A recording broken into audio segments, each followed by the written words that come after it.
Okay. Hello, everyone, and welcome to show number 58 of This Week in Hospitality Digital Marketing. I'm one of your hosts, Lauren Gray, and if you notice the handsome eye candy of a man in my lower left corner, he's looking behind him now, is Mr. the only, one of the richest men in the world, Mr. Henry Woodman, founder extraordinaire of Ice Portal. Hi, Henry. Really Hello, Henry. Understand your metric on rich, but thank you very much. Of course, it's a pleasure to be here, and so everybody knows it is Lauren Gray's birthday today. Happy birthday, Lauren. Thank you so much. Wait, this is me popping out of a cake. Something I'll carry forever now. Yes. And always Mr. Robert Cole and Mr. Tim Peter. Thank you so much, as always, for being on the show. Noticeably absent is Mr. Edward St. Ange from Flip 2, who we equate to as being Clark Kent, because whenever Superman's around, that would make Henry Superman. Okay. Yes, we make Mr. Henry Woodman Superman for it.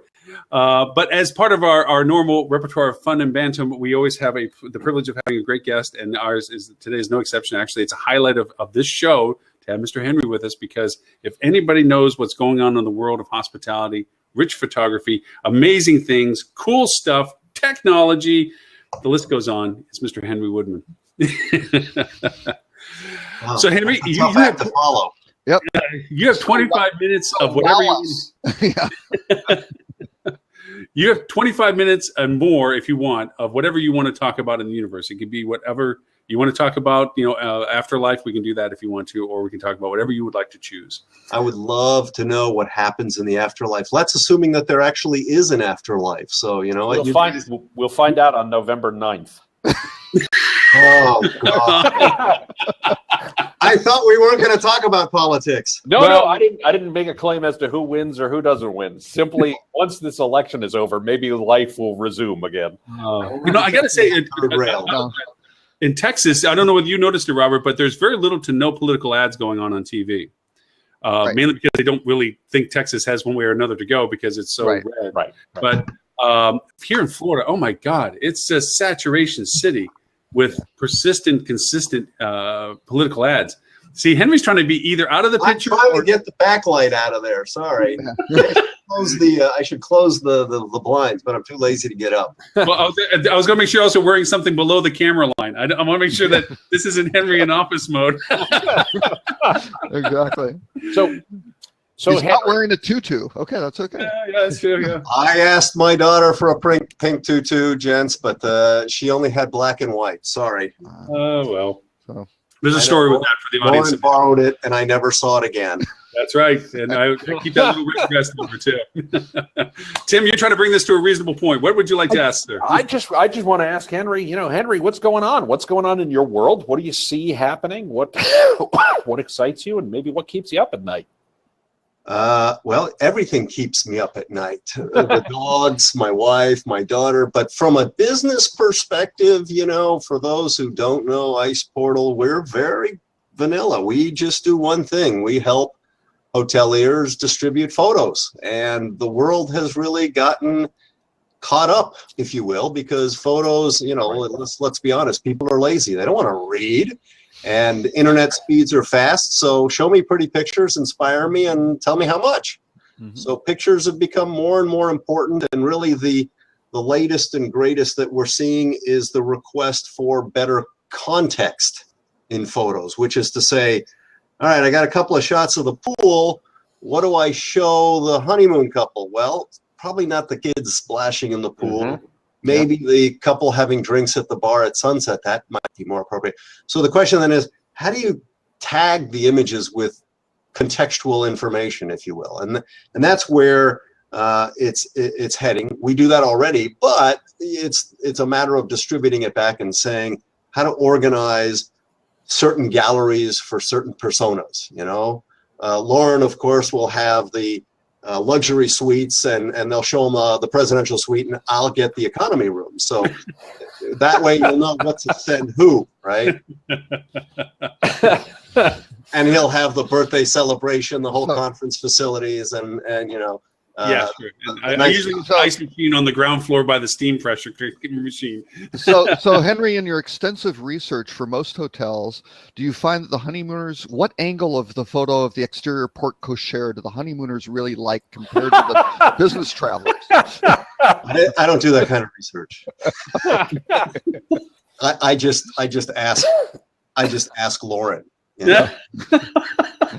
So No, it was it's a lot more than, I mean, as we get in, you know, obviously, you know, there are people like Wade Blazer and Lola Travel, and a lot of these guys are starting to understand that, you know, as it were, all of us can go to any travel site and we can look up the same hotel and we'll all see the same images, yet we all have different psychographic or demographic profiles. So once we know the traveler, either through a reward program or a tracking cookie or a Facebook profile, as you know, they're, you know, we're no longer that anonymous.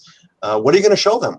And so the idea is, hey, I know a little about Henry or Lauren or Tim, and here's what I'm going to show them because of their history, because I know they have kids, and kids, you know, there's a different kids, teenage kids, like Robert's kids are different than my kids, you know, the ones that I know about, that is. and that list could be extensive for the stories that we have made up about you. None of those paternity suits stuck, though, did they, Henry? Not one. That's remarkable. I left the country before they went. That's right. Yeah, that's why he was in Chile. That's right. Exactly. Sometimes it's a matter of witness protection program, and sometimes it's a matter of statute of limitations. It's right. how it all works out. So, no, actually, I'm just finishing off a white paper for Focusrite, talking about channel optimization and really everything. Yeah, the holistic view of really taking it from customer acquisition through to conversion. And I think the bottom line of it is the demographics aren't enough anymore. It's now getting behavioral, because even on a particular itinerary, you say, well, yeah, here's the person's identical, but this is a short weekend away with, you know, a spouse or partner versus, the kids are going along. And there's not really any way to know that aside from maybe picking up signals from their behaviors and then sticking to it. And then again, my big beef is, hotels will start doing that fairly well at the front end. They'll contract with hey, we've got some good contextual imagery, and then it kicks over the booking engine and just gets completely vanillized. Right. It's like, wait, I thought this was the LGBT pay, everything. Where the hell am I? This looks like a different hotel, right? Yeah. So, Well, I have a question. I have a question for Henry specifically. I'm going to set this up. Tim's stripping down here. Sorry. Those European newscasters, you know. Slowly the news goes on. It is Lauren's birthday. Wait. As this episode progresses, brace yourself. Happy birthday! Happy birthday, Lauren. So now I forgot my damn question. No. So while Tim collects himself, Lauren, I got it. Lauren, the tradition on this broadcast is that when it's your birthday, you need to do one shot for every year of age, of a shot of tequila. So you're ready to start. That's what, 7 or 8 bottles? Yeah, I got a case behind me just to warm up the first generation. Okay, Tim, fire. No, so I wrote a white paper a couple years ago for HSMAI on personalization specifically, and you know, I think there's a lot that can be done there, and a lot we're making more and more progress. But the question I have for Henry specifically is, obviously when we talk about personalization, when we talk about images, we need to start with content, right? I mean, because you can't personalize if you don't have the content that actually answers the questions that people care about. So from your perspective, from what you're seeing, what is the content that matters? What's the content people have to have, you know, right out of the gate? What actually sells hotels? Well, I'll be honest. The bane of my existence is the visual part of content. So I'm going to focus on that. Yeah, for sure. You say, hey, it's got to be the best price. That's the ARI content. You know, I don't fall in it. But at the very minimum, and sort of the core common denominator is great looking pictures. Simple as that.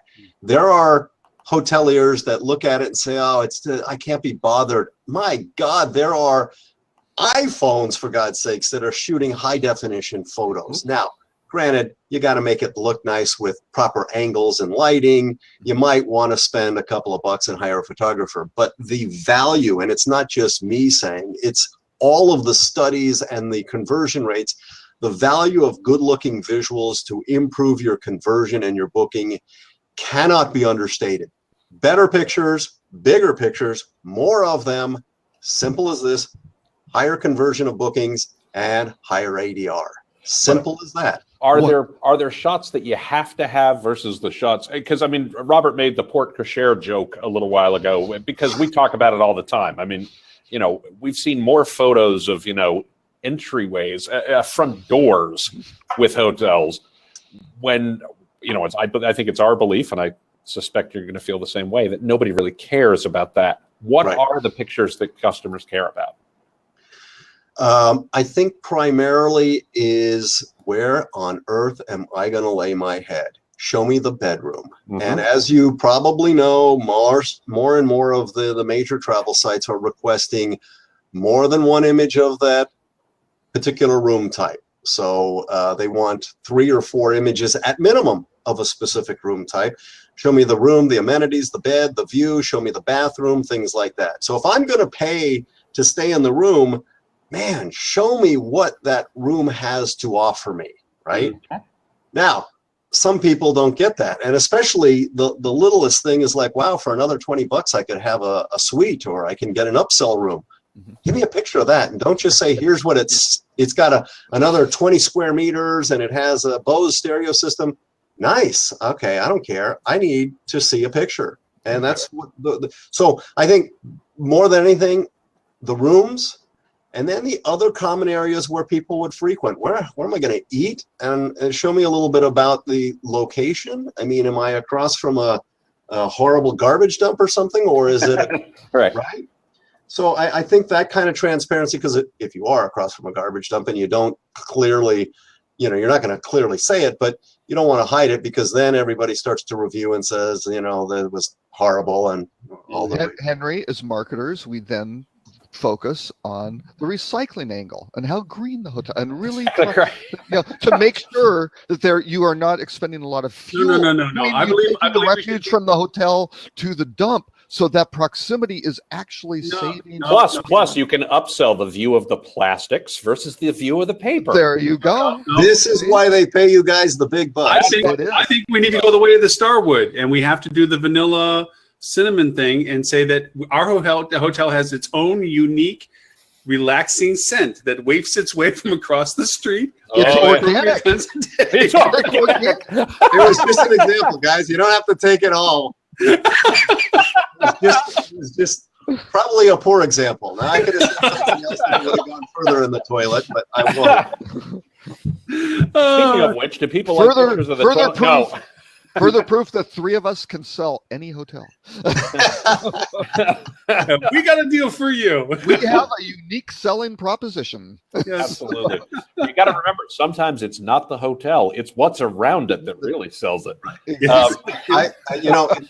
Tim, to follow up on that question, really a good example of what I'm talking about, not just pictures, but good professional quality pictures to begin with.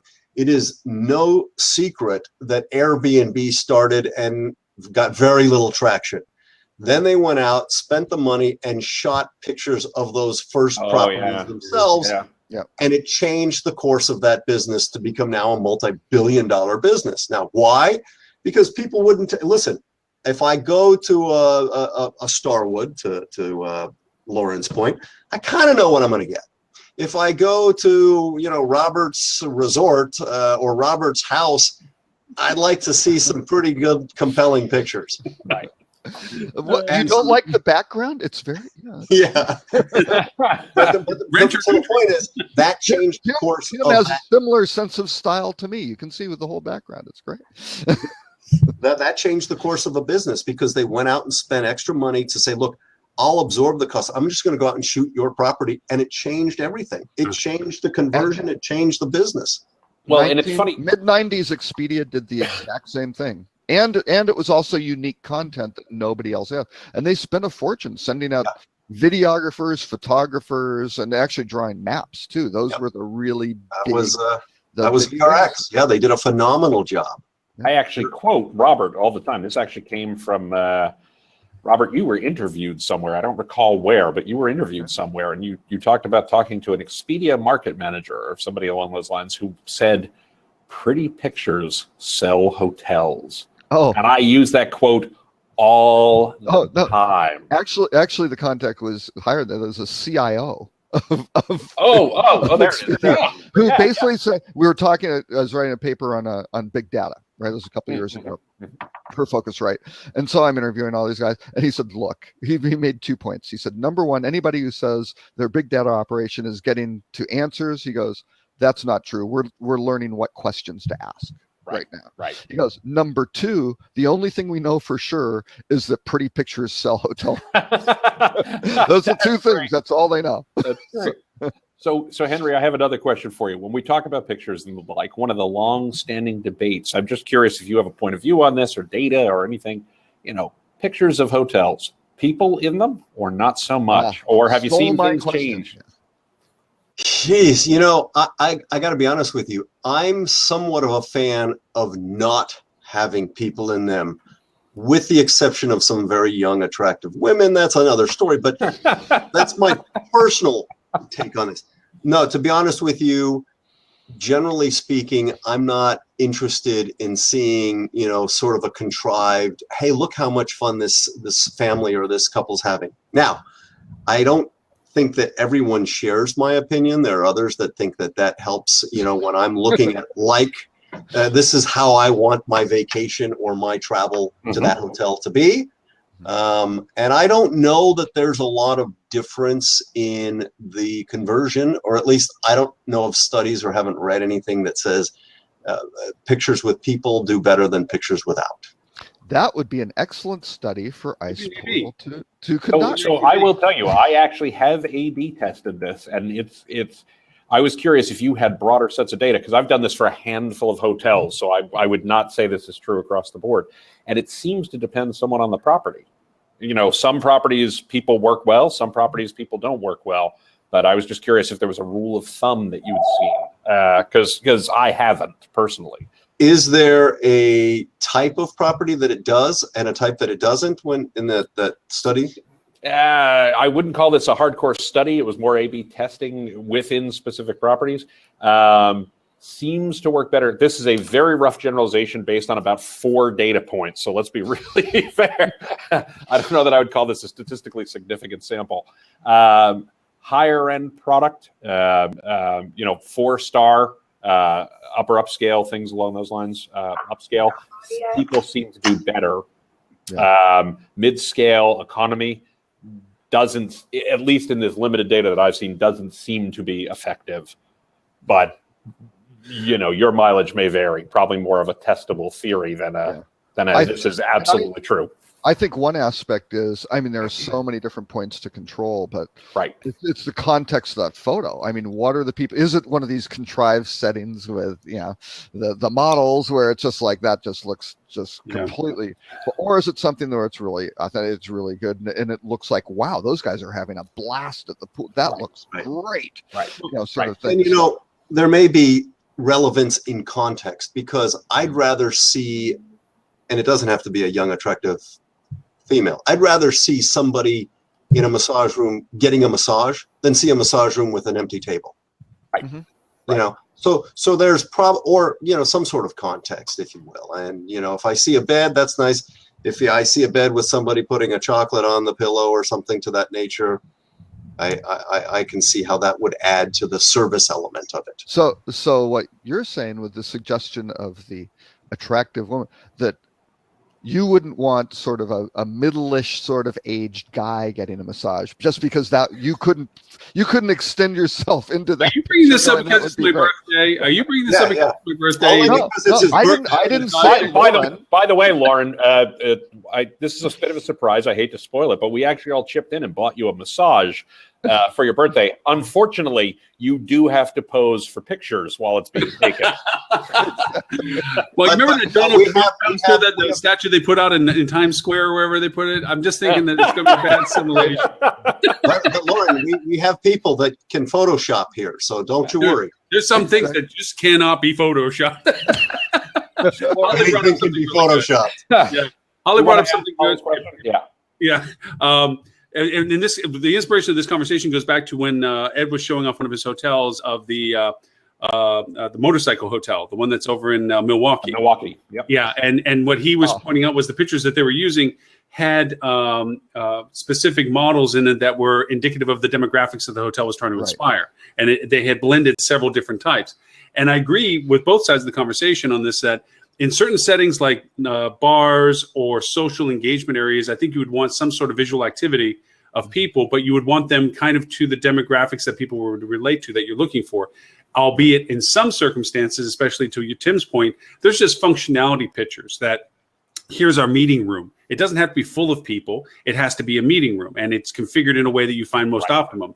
By the same token, if you're showing a spa, to Henry's point, it's like you're going to want it to be visually aesthetic. You want it to be like, hey, this is where cool people go. This is where I can see myself enjoying because I'm identifying with the people in the picture, which also goes to the conversation we had about paying for actors and not paying for actors. Ed made the statement early that, take the pictures of where you're spending your money. If you're buying actors, then make sure they're in it. By the same token, there's some places that you want more realistic people because people create more genuine connectivity. And that goes to the context we had of consumer-generated imagery, that real people engaging with your product and having fun is much more alluring than that staged, oh, look, honey, we're having our perfect situation with our perfect amenity and our perfect table with the perfect lighting, fakeness that can sometimes come out.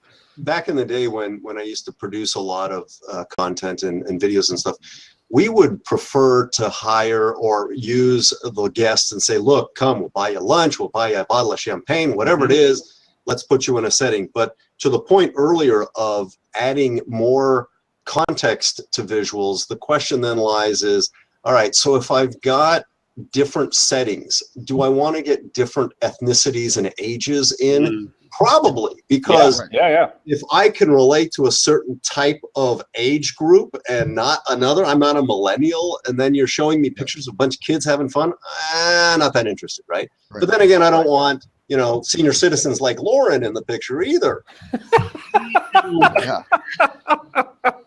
Come on, look, those 80, I was supposed to be nice. I apologize. The accessibility, I can take a good picture. Wait a second, Henry. Wait a second. You weren't supposed to be nice. You were supposed to be yourself. That's right.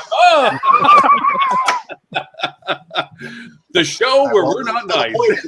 Then you start to look at budgets and you're like, look, I've got to shoot a similar situation, let's say, a dinner or a restaurant setting with different depending on who if I'm very focused on the Asian community, do I want to put Asians in there that they can relate to and that they feel comfortable with, because they're very these are important questions to ask. Absolutely. If the majority of your client base is a certain type of age, then you want to focus on that age group and not have to spend for every you got millennials, you got middle-agers, you got seniors. Oh my God! Then you've got seniors that are Asian, and then you got I mean, come on, it's going to get turned away. Right. So you have to kind of understand who your target audience is in the first place. One of the things we found with one of the clients I worked with was they got a lot of TripAdvisor reviews that talked about the quality of the service, the quality of the staff, the quality of the breakfast. So we actually took a bunch of shots of literally just room service people delivering breakfast and just use staff. And obviously, look, I'm going to be very candid about this. Some of the younger, fitter folks who worked in room service, just people who were maybe a little more camera friendly, right? But realistically, we've gotten terrific response to that. And what we used the photos to do specifically was sell the thing that the hotel was already being told they did well. So rather than writing a whole bunch of copy, we use the picture as 1,000 words, right? And let's show this is the thing you can expect when you get here. And it seems to have worked pretty well. I don't have, again, I hardly have, amazing data that shows, and that drove a 1,000,000% increase in whatever. But it does seem to have been well received by the customers. Follow the strengths. Absolutely. Yeah, Right. yeah. And that's it. People, the bottom line, I think, is fairly simple. People want to know realistically what to expect. I mean, Right. what's it like is probably the number one question. They know how much it costs. That's Right. plastered everywhere.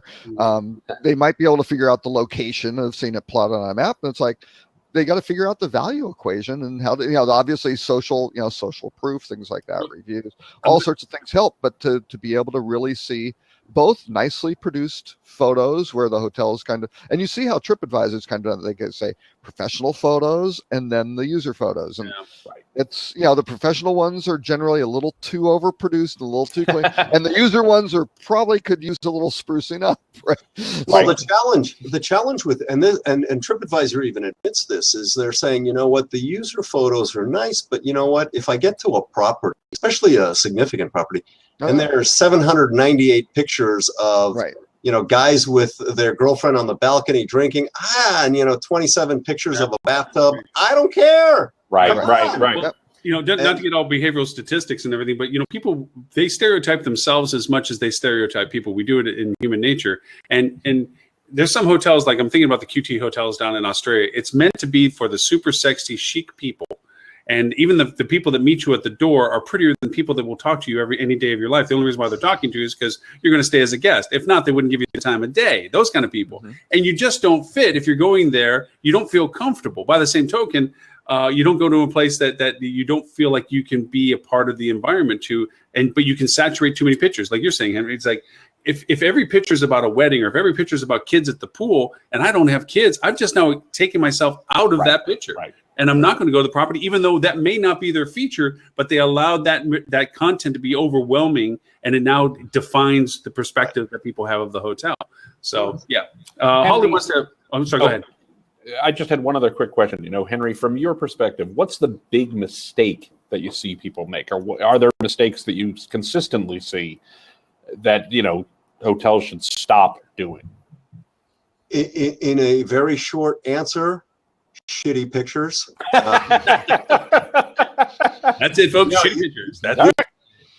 All the major OTAs now, Booking.com, Expedia, the meta sites, even we provide a content score. Say, quantity of images, the size of the image. Okay, you can have things right. You can have big images and a ton of them, but if you haven't taken the time and your image looks like my webcam here and it's all backlit and you can't tell, it's not very appealing. And so spend a couple of bucks and you will certainly get a return on the investment to have good looking images. And nowadays it's so hard not to get some good quality image, doing layers, doing Photoshop, putting it on a decent camera with high pixels. I mean, spend the time.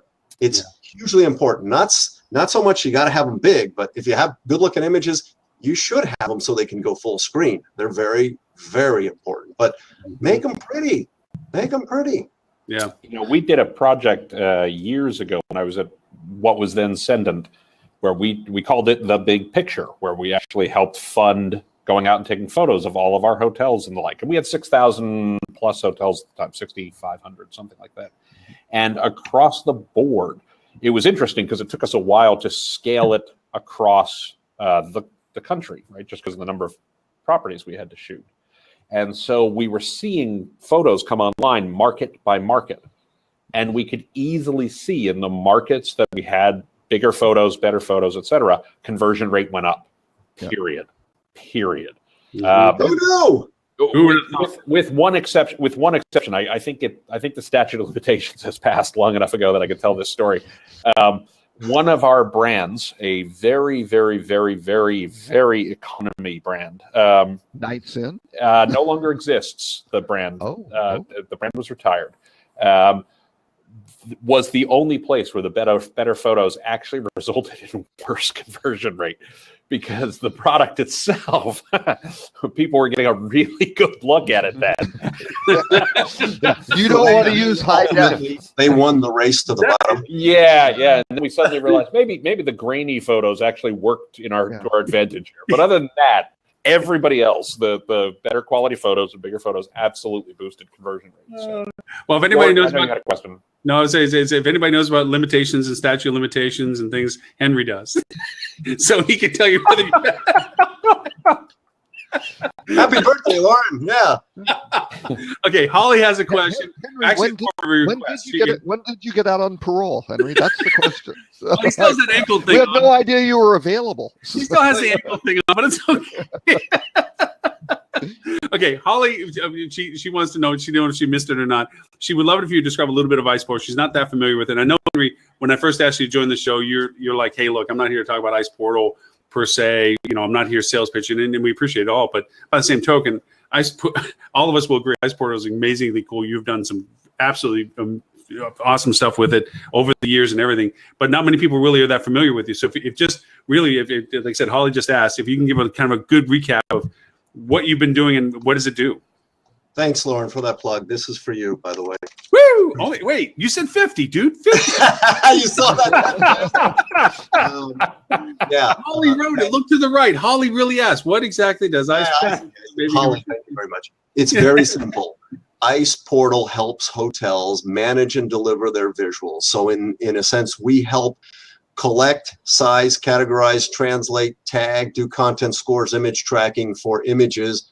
We distribute the images pretty much everywhere. All of the GDSs and all of the OTAs, the Expedias, the bookings, the C-trips in China, the HRSs in Germany. So from hotel perspective, or mainly we work with hotel groups, you know, the Starwoods and the Hyatts and the Wyndhams of the world.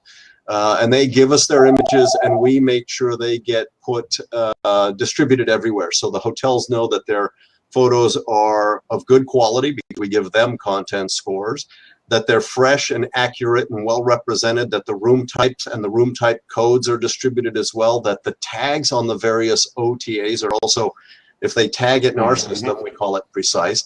Then we have the mapped tag to Booking and Expedia. An example might be if it's a view from above and Expedia calls it an aerial view, well, Booking.com calls it a bird's eye view. It's the same thing, but unless you know that, then you're missing out and you're lowering your content score. And obviously on the OTAs, a lower content score means you may be diminished or lowered in the rankings. So that was the long story. The short story is we help hotels manage and deliver their visuals everywhere.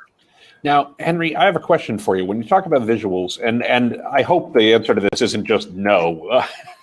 No. When you talk about visuals. There we are. What about video? I mean, A, is video something Ice Portal works with? And B, if so, what's happening there? What do you see as the trends and the like? Yeah. It's funny because video has always been hugely popular and important. It has never gotten a lot of respect simply because two things. One, in years gone by, there was always the bandwidth and they weren't that easy. But now they're ubiquitous. I mean, you can go on a YouTube and see a damn good looking video. So the problem usually lies in two things. One, the consistency of the quality across the board. So on the distribution side, some may have it, some may not. And two, the cost for doing a good video is generally relatively high for some of these people. Because with a picture, you can do a lot of stuff in Photoshop, where in a video, you really have to focus on the lighting and you have to get some actors in some cases in there. But video does a lot for the attribution model, but well in advance. It helps people understand and remember a property or properties in the purchase process. And then they send it to their wife or their spouse, or they say, hey, what do you think of this? And it's a helpful thing along the way. We're starting to see more and more properties get videos distributed. I think most of the Starwoods now have videos. So they're starting to see some uptick with video because it tells that story. It's for me, I love video. That's my background. Pictures are the gotta have, and videos are the nice to have, but soon becoming the yeah, that's what's going to happen. And now as we start to see videos being distributed through social networks, if they can help, like what Ed does with Flip2, help the hotels get those things distributed, even better.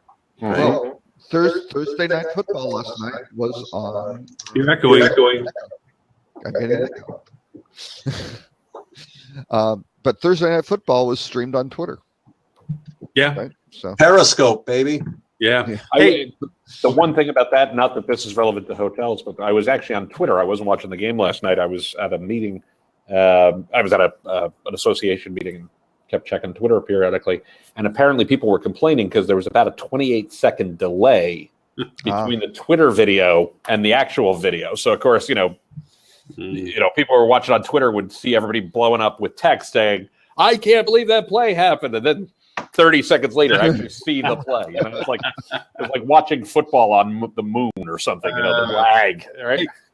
Henry, you brought up something. I have a question about AR and 360 coming up too. But you mentioned something about quality score of content for OTAs, and I think a lot of people are not that familiar with the effects in the OTA space as to things like content scores and the impact of that, because they often ask the answer the very visual question of why am I not being placed differently, and they always equate it to, well, I'm not spending enough with the platform or whatever. But there's a lot of other factors, as you mentioned. You may have incorrect content, either visually or contextually, that limit your value proposition for placement for them. That it penalizes your relevance factor. Can you talk a little bit more about that? About the details of some of the things that trip some of these people up that they just don't know about? Yeah, I wish I had answers behind the sort of the algorithms that the OTAs use for that. I don't, but I know that they do put a lot of weight on the number of pictures, the size of the pictures, and whether or not the pictures have tags. So at the very least, if you've got pictures that are small and few of them, then they're probably not going to do a good job of converting to bookings, and thus they're probably not going to have you on the first or second page of the listing. So if you've got better content from the visual perspective and from the textual perspective that they have scored accordingly, then you probably have a better chance. And again, I don't know what those algorithms are and how they make those decisions, but I know that the content score from a visual perspective does weight a lot on those factors. The size, the quantity, if you've got associated images with the room types that you're selling, and that you've got the images tagged with one or more tags. Eric, who's listening with us, and again, we're not asking you because of making this a sales pitch, but he's kind of curious as to the price point that Icepeel deals with. Is there anything you can share about how does people get the connected? pricing model anyway? It's $1 billion. And we'll call it he sells one photo for $1 billion. And then takes the rest of the year off. Exactly. Our model is moronically simple. We're somewhat of a wholesale model where we work with management companies and representation companies, and we're very transparent. The cost is $1 per property per week to go everywhere. So that includes up to 50 photos. So they essentially pay $52 a year to go distribute 50 photos to all channels. And that includes the content score, the image tracking, which is to say, where'd you send the image? And if it didn't get somewhere, would you please let me know? Like if it's black and white or if it's a close-up of food, some of the channels will reject those types of images. So we have image trackers that tell them, and then we do the content score, and then we have the precise tagging. So it's a fairly simplistic model, but a lot of complex things to make sure your content is fresh, accurate everywhere. And when I try to talk to people about you, which I was talking to you this morning actually with hotels out here in Fort Myers Beach, that it goes beyond, well, how many people use the analytics that you provide them? I mean, I always thought that was fascinating data to see who's engaging with the photography, what channels were pulling the most. I mean, to me, that's data that's just really valuable, and it affirms a lot of other data sources that you can look at as well. But I mean, what's your experience with people using it, and what do you find has been the most value proposition to people that do? Yeah, it's funny because I know in years gone by, you looked at a lot of the stuff that we controlled, which were direct links to the richer media, like the 360s and the videos. From a photo perspective, we don't get a lot of good data because we generally dump the files into somebody else's database and they serve it from your service. So we can ask the the Expedias of the world, say, hey, we'd love to see what we don't get that information. We can tell you when and where we delivered it and thank you, goodbye, but we can't tell you what kind of conversion and stuff like that. Oh, no. It was just, to me, I was just talking about the raw data of the platforms, the wholesalers and stuff that were tagging and, pulling it in. I always thought that was fascinating stuff. Why is Wagon Wheel, pulling this so much? Whoop, we lost Tim? Oh, there he is. No, I'm in a conference room that has those, don't move and the lights go out? Save the planet. So sorry about that. Yeah, wave your hands. But yeah, I always thought I'm still here. Yeah, exactly. I always thought that was interesting. It was interesting. going to be some sort of birthday show. I was very worried for a second. I was hovering over the stop this broadcast. Yeah. Wait till the lights come back. All right. But anyway, so that just great stats. So the other is that I think a lot of people are unaware of all the places that pull data that they don't know that they were missing the connectivity of until they come with you and say, let's put it on a platform that allows the distribution to be centralized. I mean, I learned about platforms and wholesalers and travel things just looking at the reports that I didn't even know existed until it started pulling the image. Oh, yeah. Yeah. And especially suddenly you're like, what is that? Where my inventory is? Yeah. Yeah. And I got to tell you, especially I was in China last week or 2 weeks ago at this China Travel Daily, and we were talking to some OTAs and besides C-Trip and Kunar and a couple, there are some out there you've never heard of. Yep. They've got your content. You've never heard of them. And they're selling millions and millions. Right. And you're like, because they have 1.5 billion people, right? So you look at the world and you go, okay, well, how did that guy in Singapore get my visuals, right? Sure. And these are the questions that generally, if you don't have a centralized place, you're looking at visuals that are 6 years old and you've updated, and you say, well, how can I get this updated? Right. Especially because some of these guys got the visuals from over here, and then they got the rates from over there. Okay. As a follow-up question to that, then Henry is like, can I control if I did the proper language that the proper translation occurred with the content that I associated with it, the tagging and so forth through you? I mean, because that's another bane of this pulling data is that they'll pull data and then do a machine translation. And all of a sudden, the description of your room really quite isn't what you would like the description of your room to be if you actually knew what the language said about it. Can you control some of that on your side for the picture information? We do. We have the caption and long description that they can put their own translations in. Right. We don't have a service that does an auto thing because it's poor, but we do automatically translate fixed fields like categories and tags. So all of those things are translated into 13 English plus 12, so 13 languages, if you will. And the new GUI, which launches at the end of the year, will actually be in 5 languages as well, including Chinese, so that they can then say, here's what the tag is in Chinese, and then it'll be converted in 12 other languages as well. Wow. I don't think people realize the real impact. I got, and it's no stranger to the fact that I've been working with Derbysoft and so forth and getting a global perspective on some stuff. One is the plug for Derbysoft. Yes, Derbysoft.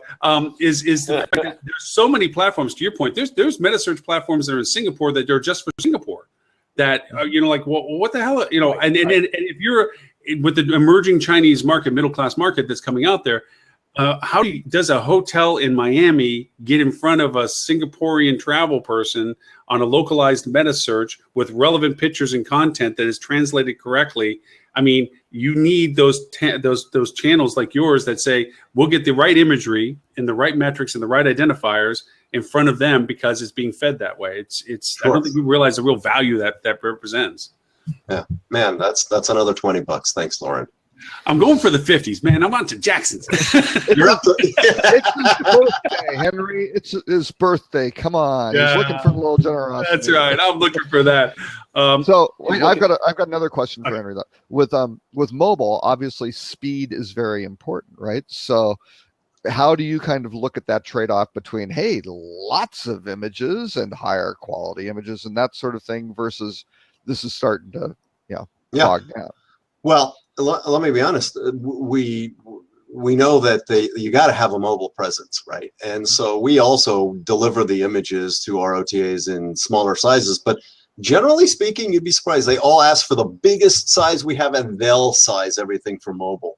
And they still show the entire galleries, which is one of the reasons why when we get into the tagging thing, it's like, all right, so I know a little bit about this Robert persona.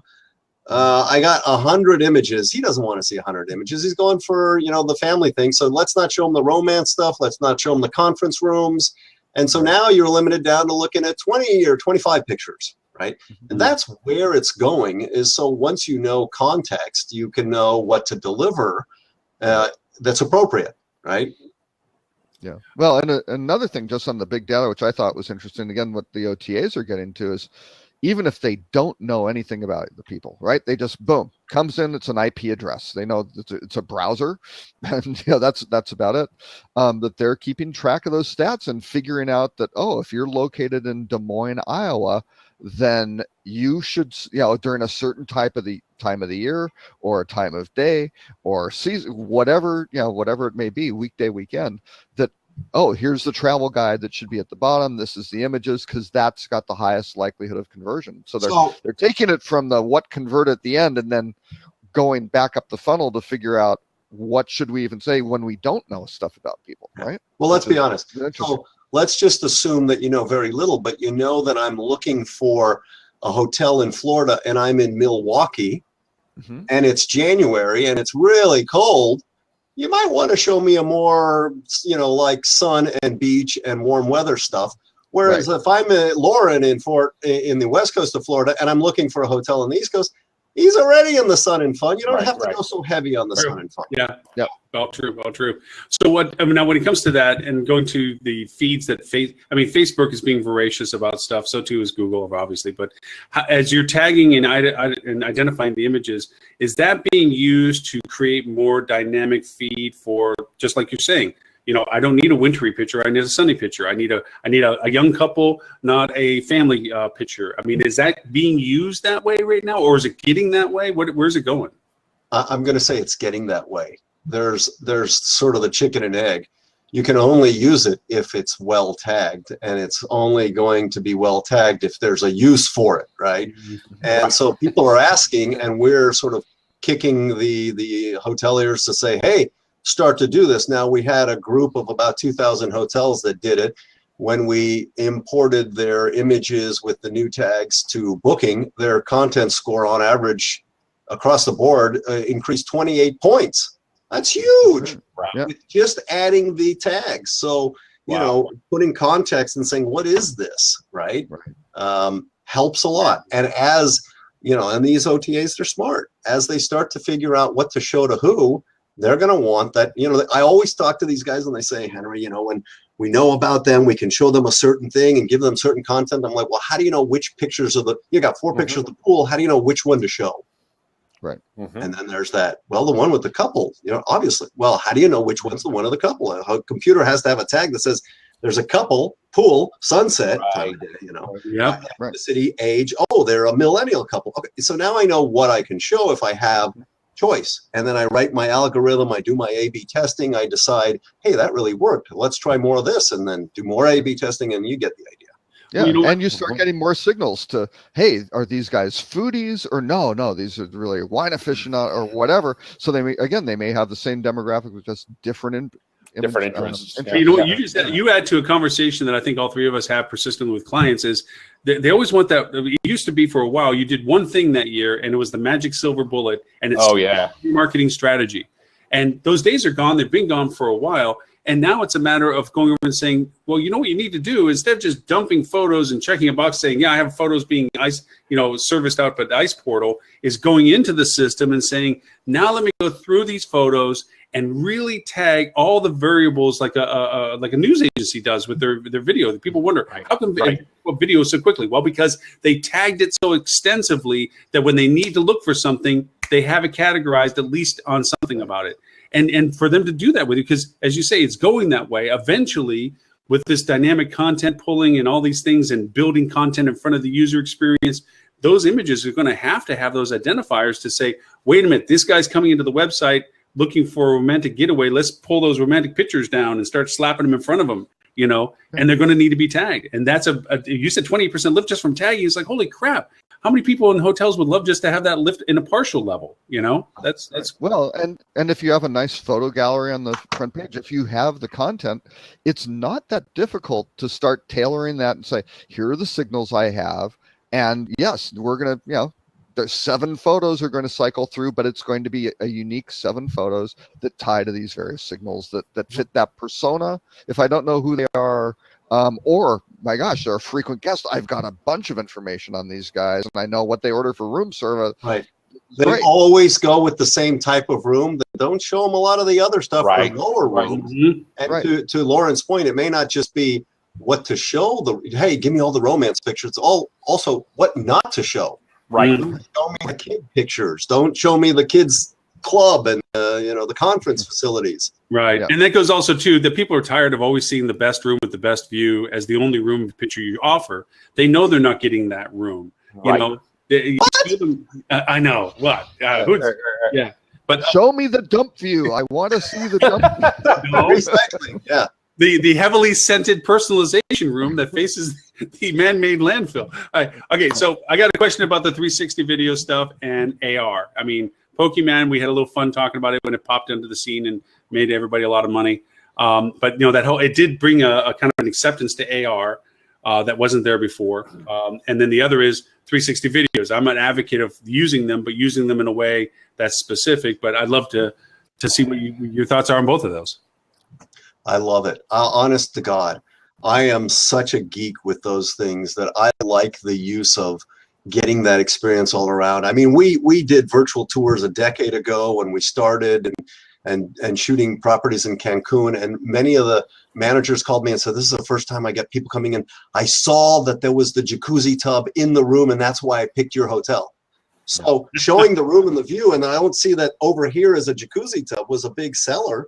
But showing here's the beach, and so the virtual tours work really well. And as technology gets better, and you've got the VR glasses, and you can put those things into it right now and look up and down, and then you can walk through rooms now and up and down. It's really cool. And if you are trying to get sort of the experience of what it's like to be in that hotel or that room, it's a great way to do it, especially for the people who like gamification type stuff. And that's right along with that.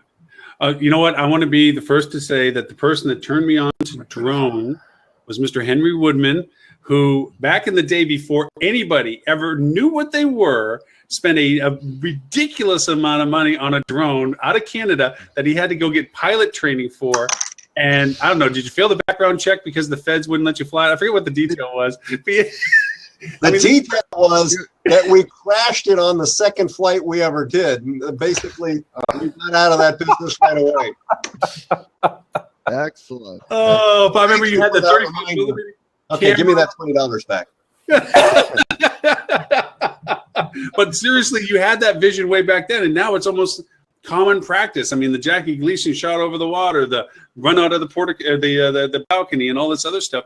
Things that you were dying to do visually, you can and now people amateur can do. You know, and do you think it's overkill though? Do you think now it's lost its edge? It's nice, but it's not as valuable as it was, or is it still as valuable as it has been? You know, I'm going to be sort of parroting what I said earlier. It's only as good as the quality that you do, because if you've got some bonehead shooting poor quality, you're gonna have a poor user experience or a user viewing it. Just like the pictures, if you're shooting new pictures and they're really poor and you haven't lit it properly and they're terrible angles and you didn't give it much thought because you didn't want to spend any money, I don't care if they're new pictures, they're still going to have the same outcome. And the same thing goes with drones. If it's well thought out and you've got a good, compelling shot, not just a bunch of boneheads going out doing these little things that you get at. I wanted to say Radio Shack, but they're out of business, aren't they? Which probably proves your point, actually. Yeah. Did you buy that drone from them? Is that what you bought it? Drones are us. The Teddy Crash 1000. But they make them now with, you can buy them relatively cheap with 4K cameras and stuff. Yeah. It's amazing. Yeah. Oh, and some of these guys, some of these small kind of really heavily drone focused production companies are doing absolutely spectacular work, right? I mean, I'm seeing stuff now. I mean, just from the usage of them over here, one of the local TV stations is now the proud first drone newscasting. And literally, they go to a location and they throw one of these bad boys up in the air, and they're shooting as if they had a helicopter. Because remember, it used to be the big thing about news agencies that had a helicopter. You know, I just discovered Dave, and they're talking about the traffic. Les Nessman over Cincinnati. So Les Nessman over Cincinnati. Yeah. so the poor police now, who have so much to worry about with, people who are armed and all this and body cameras. Now they got little. All of a sudden, now there's going to be a drone between them and the perpetrator. Yeah, pivoting back and forth, trying to get good angles. Well, that goes okay. So, Henry, what do you see as the future? I mean, if you see the tech. There's these personal drones now that you literally can fit over your arm and flip it open and throw it up in the air, and it follows you around while you jog or you're in some romantic spot. I mean, this technology is rolling out now. Whoa! Hey, now. What? Drones when you're in some romantic spot? I don't think we need that anytime soon. Well, I bought one of those, and it's supposed to be in the mail soon. So I'm. They had to check your profile first. I think it's going to be a slow mode. They might cancel the orders. Oh, right? Okay. The Kickstarter might not let me get in. We just gave Ed an excellent opportunity to make multiple face palm gifs. Exactly right. Exactly. Yes. Oh golly. I wish I had a crystal ball, but I would imagine that just like everything, they have their ebb and flows, and it comes down to what the audience picks up on. I mean, there are companies out there doing some pretty cool stuff like the augmented reality stuff, like you mentioned Pokemon. These things will start to get more and more traction and usage, and the better they are and the more inexpensive they are to create, the more you're going to see them. I don't know about personal drones following you around or romantic stuff, but you get the idea.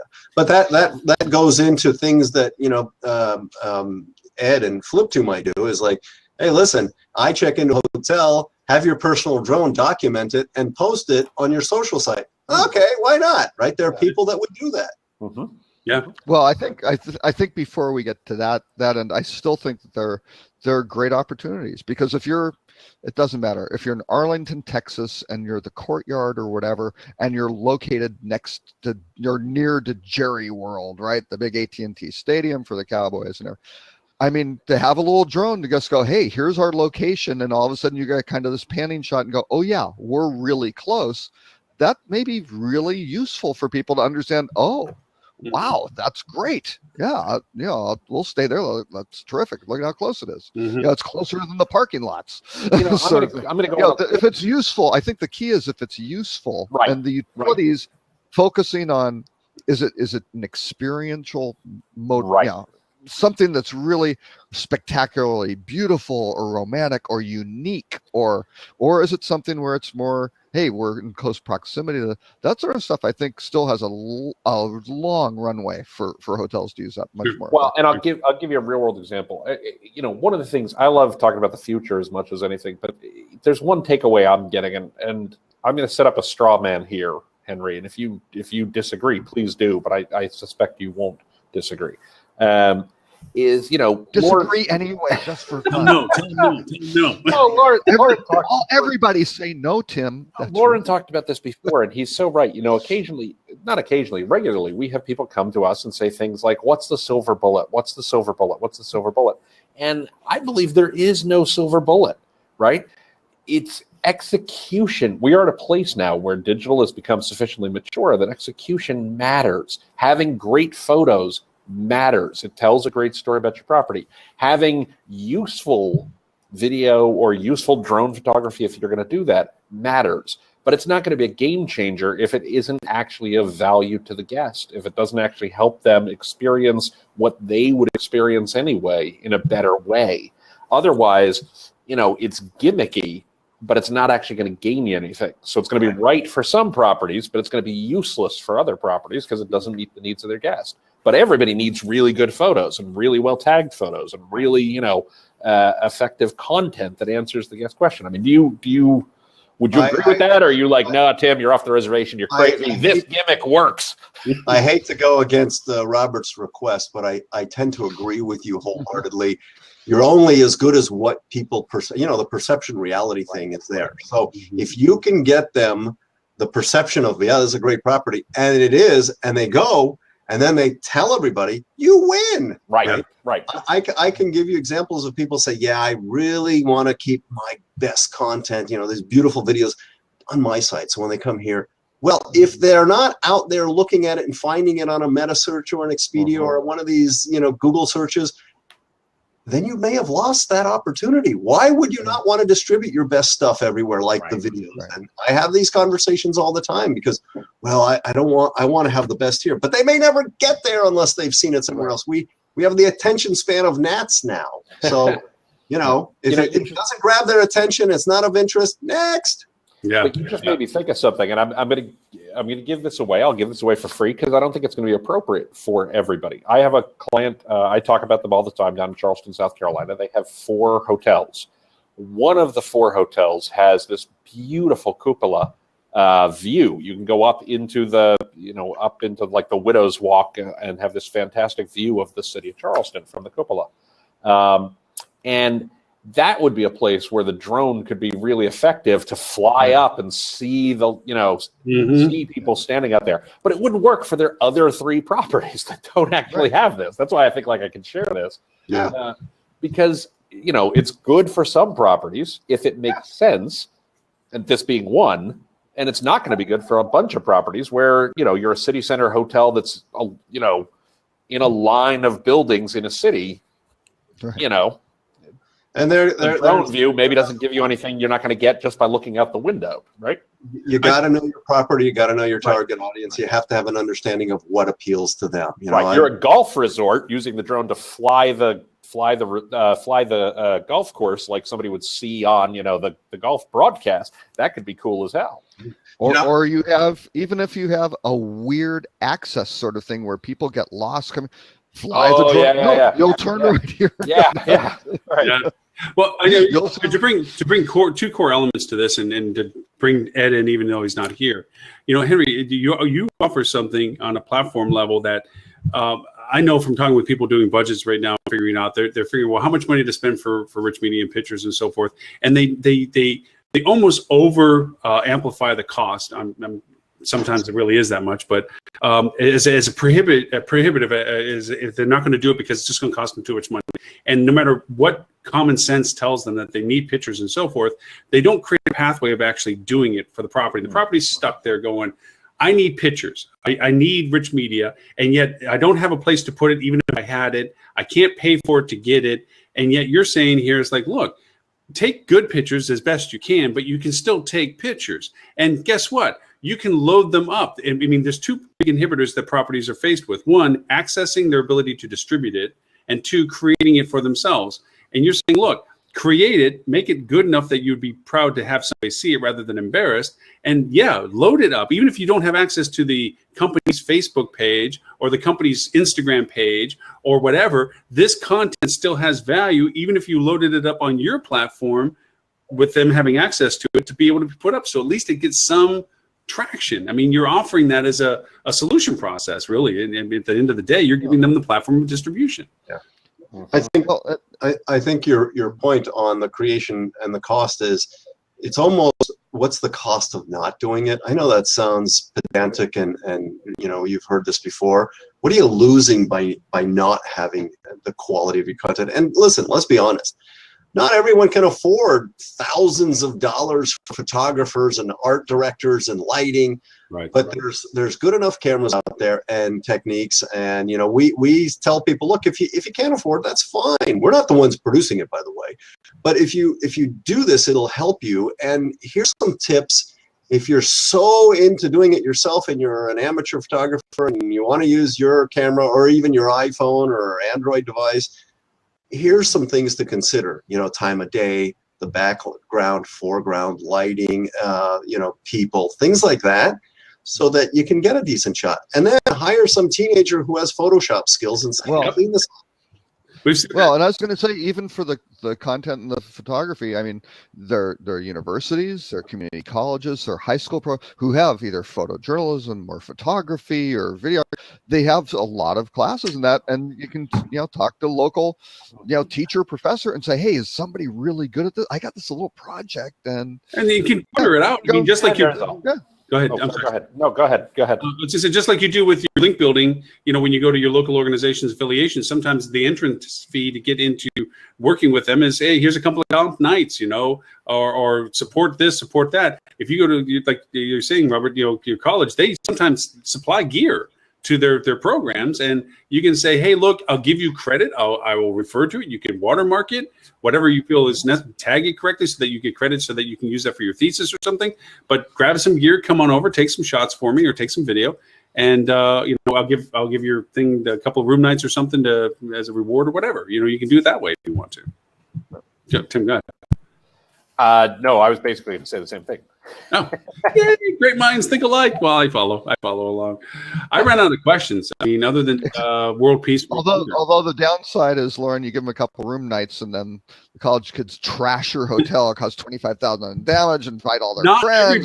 Not everybody is a Cornell student. See, we have to at every show. There's two references we must always give. One, Cornell University, and two, did you know that Robert worked at the Four Seasons? And there's this Four Seasons. And I have not mentioned either. I know. Ed and I last show promised ourselves that the standard that we must maintain is that there is not a show that does not pass. And of course, all this can be found on timpeter.com. But absolutely. We've been together for a while with all this because we go over and Tim is the master of being able to have written an article, have content related to what our topic is, and not just one or two things, but like a list of links that come from timpeter.com. So as a courtesy to Flip2, he actually made a timpeter.com/Flip2 page for Flip2 so that we can all refer to ourselves as being on timpeter.com. So I've not yet made the Robert K. Cole or Lauren Gray. No, we're not privileged enough to have that on there yet, but we're working our way to there. We're trying. My developer is already yelling at me about the Flip2 page. So. Hey, I know a couple of questions I forced into, Henry, was, what was the pricing? What is the services that you offer and so forth? And then, as anybody can see from any of the live shows, they actually are questions from people in the audience that have asked us this. If people want to reach out to you and find out more information, if they want to, to continue the conversation, as it were, what's the best way for them to get a hold of you? Simple. Henry at iceportal.com. Okay. Iceportal.com. Ice, baby. Yeah, okay, never mind. And the thing. Now, normally we said 25 minutes, and it's been an hour and 10. My massage is waiting. rounding error. Yeah. You're more than welcome. Yeah, right, 25 minutes, give or take a couple hours. Yeah, we're very fuzzy about the actual time constraints with these things. You're more than welcome to stay with us. We'd love for you to stay with us, actually, because usually at this point we throw up a couple of news points. I think I shared that with everybody as to some of the topics that might be interesting to chat about, and of course, whatever Robert and Tim or you may want to throw up in addition to that. But we hit a couple of newsworthy things, and if there's any tools or tech that we have as of interest that we would throw up there as well, I'd love to ask you to stay. Is there anything you want to throw up there as to, hey, I found this cool app, I found this cool tool, has anybody played with this? Or I saw somebody do this once that worked out pretty good. Is there anything like that you might want to throw in there? No, I think I've thrown in enough for people to think about, but I do want to, and thank you, because I got to run out. I got a meeting at 1. Lauren, happy birthday, man. Thanks. You. Thanks for the invitation. I appreciate it. Robert, Tim, good to see you guys. I hope to be on again sometime soon. Sorry we missed Ed. Yeah. Fantastic. Henry, thanks so much for joining. Yeah, thank you. And the information's been phenomenal. It's like I said, this is a highlight of the show to have you here, because you really do give a really nice insight to a lot of stuff. And now come the lowlights. Yes. Yeah. And the show's really going to. We'll go back to our watching. It's time to say, it's time to turn it off, because it's just going to get going downhill from here. Downhill after this. Thanks, gentlemen. Have a great day. All right. Henry, take care. Thank you. Thank you very much, Henry. That was fun. Henry, definitely. Love Henry.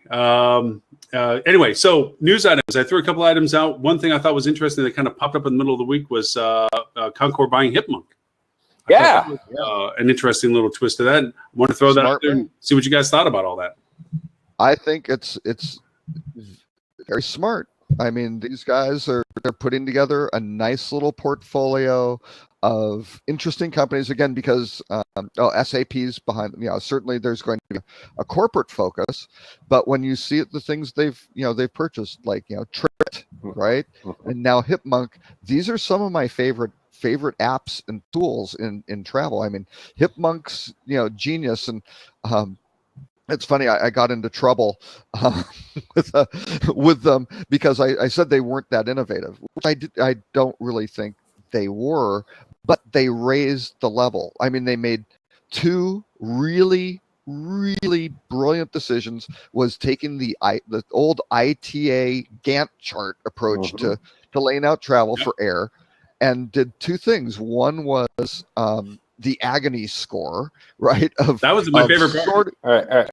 Of really filtering out, ordering it in the best flight, so you wouldn't see the ones that had two stops and took a ton of time. It left earlier, got in later, and cost more. Nobody wants that flight, so they suppressed it, and they did that, and then they put in the sliders, so you can start doing. I mean, I'm going on a cruise this over the holidays. I used Hipmunk to go figure out, wait a second, we can go, we want to get into Fort Lauderdale by X day. I'm using the sliders to filter the stuff out, and then go, now, did I book through Hipmunk? And here's the problem of why Hipmunk was sold. No, people wound up not booking through it. Then they go and book through another site because I wound up using miles. And yes, I had to book on United, and that was it. And so I couldn't let Hipmunk. But what Hipmunk did really well, and it's something we talk about a lot on this show, is they focus so heavily on user experience. Like this, absolutely. I agree, Robert. I have agreed with you for the longest time. I remember when you first said that, and as soon as you said it, it was like all the light bulbs went off for me. They weren't innovative in and of itself. What they innovated on was creating a better experience. Absolutely. And it just shows how important that is. And it's interesting to see Concur is saying, yeah, we think that's important too. We really want these guys who get experience and want to leverage that. So yeah, I think it's an interesting move. Oh, and Adam did a great he did a great job with it. And the problem was they had an amazing board, amazing financial background, but it never. And actually, the one thing that really killed them was Delta, because Delta pulled their content. Oh yeah. And that was the thing that all of a sudden, I mean, it's already for all the meta search sites, especially in air, it's tough enough not having, and the OTAs, not having Southwest in there, but not having Delta was the killer. And that never really, But it lends their calling card was air, and that wasn't, they did some cool stuff with hotel too, but the air stuff was kind of where they made their impact. But you made a good point about Hipmunk. It wasn't that they created something new and discarded everything that's old. They took what was old and made it work better in a user environment. And I think that speaks to a larger statement about how we've been looking at technology. For so long, it's been a scorched earth policy. Everything has to be bad that's old, and only the new stuff is right. And it's always about, I mean, I'm looking at like the iPhone just rolled out. I'm probably not going to get it, even though this was the one I was waiting for. Why? Because it's not really that, wow, okay. Wait. I gotta jump in on this. All right. And I didn't come up with this. I've heard other people say this, but it's people are missing the point of what happened at the iPhone launch last week. Apple launched. I'm not saying they're going to succeed. I'm not being an Apple fanboy. They could easily fail, but I think Apple launched the most important change in user experience that we're going to see for the next decade, and that was when they launched the EarPods. And the point about them is not that they got rid of the headphone jack or not. The point is that once you have the EarPods, at least in theory, your primary interaction with the phone is going to be via voice. I know. I don't disagree with you. And so, but like, I mean, it's going to become this whole thing of you're going to talk to the device to do the work. I don't equate it with the earbuds. I equate it with what Siri's new usage is, the bot usage. But the problem with the problem with Siri today is using Siri. To use Siri, you got to take your phone out of your pocket. The earbuds are the things that actually. There's no microphone on this. It doesn't. Yes, it's crap. It doesn't work. No, it's crap. I'm not going to disagree with you on the bad audio. I'm not going to disagree on that. Right? Yeah. The ear pods are the things that will make. Right. But why is the Amazon Echo so cool? The Amazon Echo is so cool because really it's an array of really good microphones. We could all wear Edward St. Onge Fen Killers if we wanted to, aka Bluetooth headphones. Because Ed has made it very clear, since he's not here, we can pick on him, that if you're wearing a Bluetooth, he does not look highly upon you. No, I get that. And actually, do that already, but that's the Siri integration. I equated that to the OS upgrade, not so much the earbuds. You are putting it in mainstream by taking the earbud jack away. And that's the point that I'm making. That's the thing that's incredibly cool. I'll tell you what, I don't usually say this out loud too often. I wear a hearing aid, right? I have ear damage from my years in the music industry and things along those lines. I don't hear well. I have to wear a hearing aid. The ear pods, to me, are a disaster because I can't wear them. Right? I can't actually put it in my ear. But I'm an edge case. I'm not the norm. And I don't know that Apple's going to succeed with this. I think they're going to compete heavily with Amazon with the Echo. And I assume that Amazon will come up with some Echo portable version at some point. I don't mean portable in a speaker sense, but in a wearable sense or something along those lines. Right. And I think that Google and Amazon have done a much better job on the services side of having it actually respond to voice really effectively. Yeah. But Google Now on my Android is amazing. Yeah. Google Now is very, very good. Yeah, absolutely. So this isn't that Apple is, guaranteed to win or destined to win, or the earpods are the coolest thing I've ever seen, or anything remotely like that. I do think it's one of the most important things I've seen because it's the mainstreaming of this. Yes, it is what pushing Apple does well that Amazon struggles with or has struggled with to date, and that Google has struggled with to date, is, I agree with all the people that say Apple usually isn't the first to market. They're not. They're the ones who wait till the market's ready, and then they come out with an implementation that everybody buys. Right. Right. And this could be yet another example of where Apple's going to succeed with that. We'll see, because maybe Siri will still suck from a voice recognition perspective. But I think this was hugely important what happened this past week. Well, the other thing that I find is interesting is, and I haven't followed this Apple release as closely as I normally do, but basically Apple came out and they aren't going to be releasing sales figures for the first time. And their rationale for that was that it's going to be an incredibly limited supply.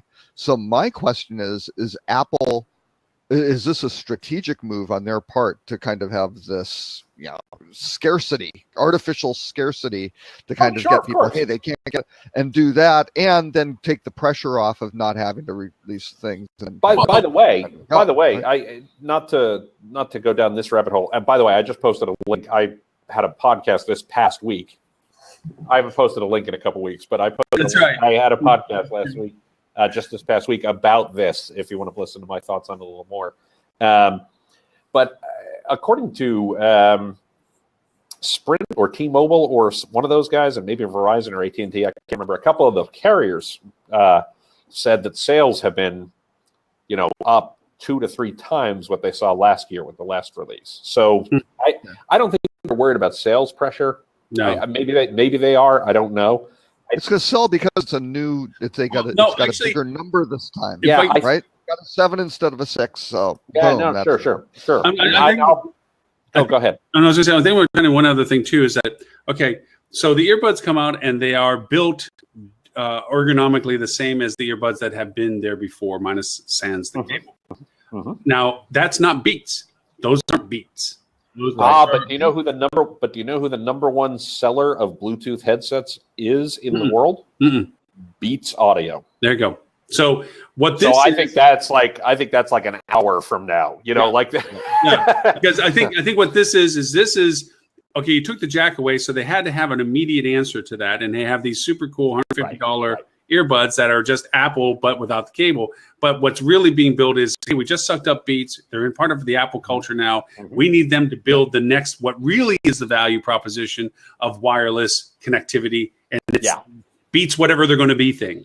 I mean, I'm noticing now where, and I wanted them so bad, but they're too expensive, and there's going to be 5 flavors in another 6 months, is the earbuds like they are, that Apple's offering, that they're not connected to each other, but they're bone microphones, and that they're all these things. They're white noise canceling, background, like you leave them in your ear, as what you have to do, Tim, is that it's a perpetual need to, but you're in crowds, it kills the crowd noise, you can talk to people, you can listen to music, all this other stuff. I think that there might be a prevalence of that. They're waterproof, you can go swimming with them, whatever. I think that this is going to change how we tune out from the world or tune into the world, but it's going to be that individual augmentation. Because now, picture this, and then now put your pair of sunglasses with a HUDs up or something, Google Glass Next Gen. And now you're talking about a different level of interaction. But it's not Google Glass. I feel pretty strongly about this. And I think one of the reasons is because there's a guy I pay a lot of attention to, Horace Daidu. I don't know how to pronounce his last name. I think who covers Apple specifically, but he really uses Apple as a lens through which to see the way the world changes. And I'll be honest, I may be saying something he's already said. I haven't listened to his podcast in a couple of weeks just because of my travels and things like that. But he said one of the ways he looks at the world is he pays a lot of attention to what people say. And for some reason, a lot of analysts don't actually want to do that. But I think he's right. Tim Cook gave an interview to ABC. I just posted a link to it a moment ago, where he believes that AR, that augmented reality, has a lot more legs, has a lot more value than virtual reality. Yeah, right? Same article. And I think that notice they made a waterproof watch, waterproof watch in the latest release. Yep. These waterproof headphones. They're moving towards a paradigm where it's not that the phone is going away, because there's going to be things where you're going to need a decent sized screen to interact with some stuff, or you want to see pictures, or you want to watch the video, right? So you're going to need a screen. But or you aren't in a situation where you have to start speaking commands. Right. Yeah, totally. Totally. Yeah. But there are a lot of contexts in which having an audio device and having a watch will give you all the input output function that you need for the computer, right? And so look what else they fixed with the watch. Just to add to your statement, it's twice as bright, and it has its own GPS. Yeah, and it's waterproof. GPS you never have to take it off.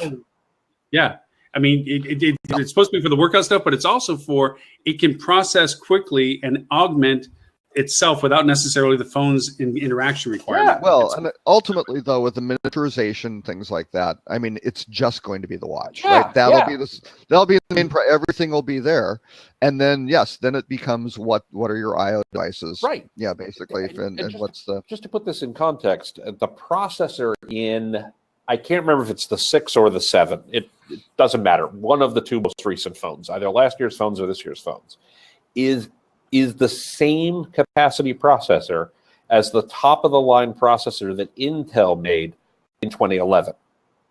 Yeah, that's something. So I mean, it takes a few years. So Robert, you're 1,000% right that it's going to take a couple of years before the watch processor gets there, but that's where they're going. The other thing about the headphones is the headphones. Most people miss. I shouldn't say most people miss this, but what people haven't been talking about a lot is the headphones have a chip in it. Yeah. The headphones are a computer, not a very powerful one today. But, if you notice what happens with computers, just give it a couple of years, Right.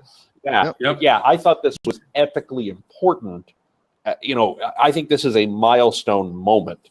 Maybe Apple will fail. Maybe the voice recognition won't be good enough. Maybe the experience won't be good enough. But I think it's an incredibly, incredibly important moment. And here's where it matters for hotels, to turn this into, what we talk about all the time. Last night I was driving home from this event that I was attending, and I was incredibly low on gas. And I did something that I've never done before because I wanted to test it out. I wanted to see if it worked. I just got iOS 10 on my phone, and I said, "Hey, Siri, where is the nearest open gas station?" Mm-hmm. and it said, here's the nearest gas station. And I'm going to be candid. Apple Maps is not as good as Google Maps. It's pretty good. It is significantly better than it was when they launched it. It's pretty good these days. It's still not. I like the new interface. Yeah, I like the bigger button. Interface, I like the much interface. better. It's still not as good as Google Maps, but it's if your view of Apple Maps is what it was when it launched, it's significantly better. And it did a pretty good job of finding me a local gas station that was open and gave me directions, and I did that all from my voice. And I could have just as easily said, "Hey Siri, I'm tired. Find me a room to go get a hotel." And we're getting incredibly close to that. Or, hey Siri, plan my vacation. Exactly. To go, for 5 of us to go on, just plan a great Christmas vacation for us. And actually, one of the things that Apple just announced, I'm putting a link to this right now, is they've integrated Uber. Right. And they've integrated, I think it's OpenTable. I can't remember. Yeah, they did. It's OpenTable. But the article is called, "Hey Siri, book me a ride." Right. Yeah. And that's the same as Facebook with Messenger. Totally. I mean, Uber is all over it because they know, the logistics company, they want to be ubiquitous everywhere. If you need to go to someplace, they got one. And this is hugely important. Well, it's funny. One compliment to you, Tim, is that we had this discussion 2 weeks back about the autonomous cars, and that Uber is in a race with the manufacturers, as you pointed out, on creating a fleet of autonomous cars. That's going to be a big what's coming next, because car manufacturers are realizing they're like the oil companies. There's going to be a limited ability to sell our stuff.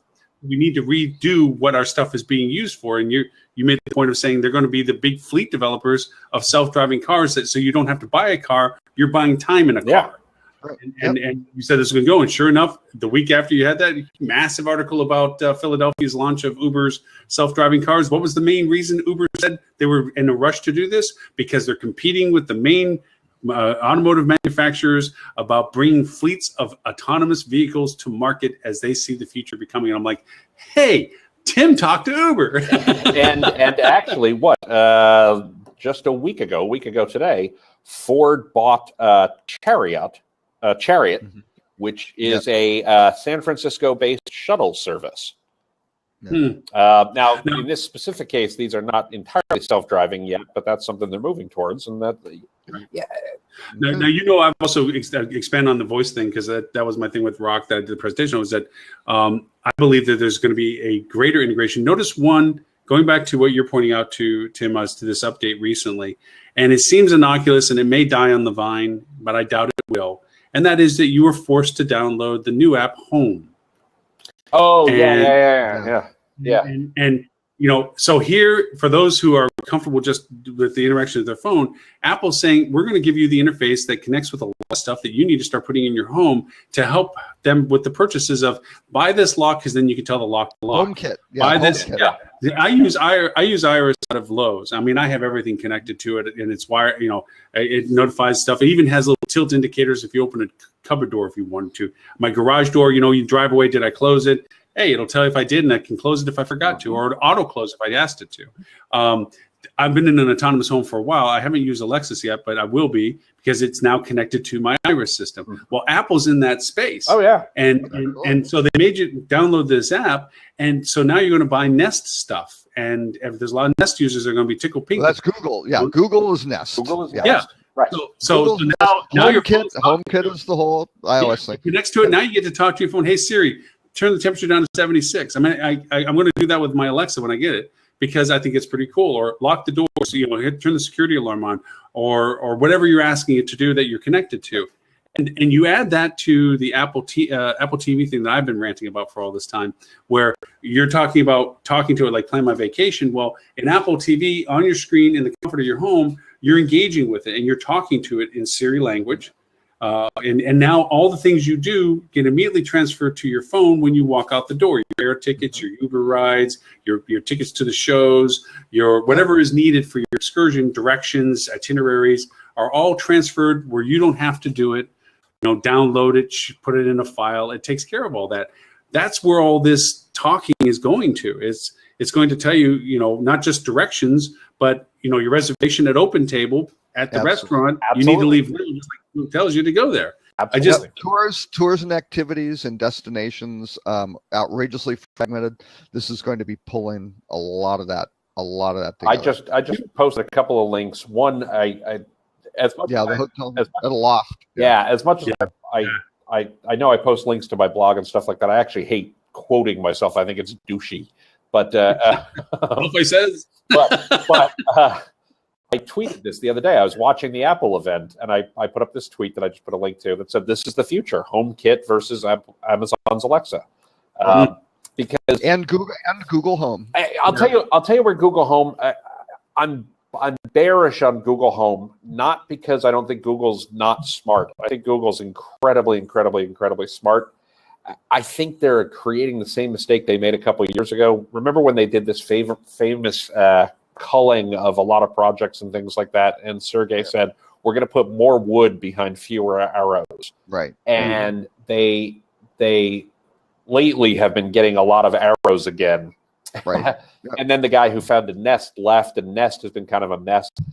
I'm concerned about their ability to execute just because they don't seem to keep their eye on that particular ball. Whereas Apple does seem to be pretty all in on this, and Amazon does seem to be pretty all in on this. Absolutely.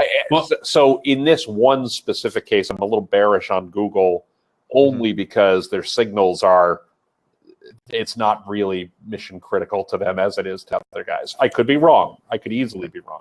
Yeah, well, but I also posted a link real fast. I also posted a link to the voice-activated hotel rooms at a loft, and people can definitely check that out. But again, I think the challenge with the loft, and I was bearish on the loft. I saluted them for raising the bar, and this is good.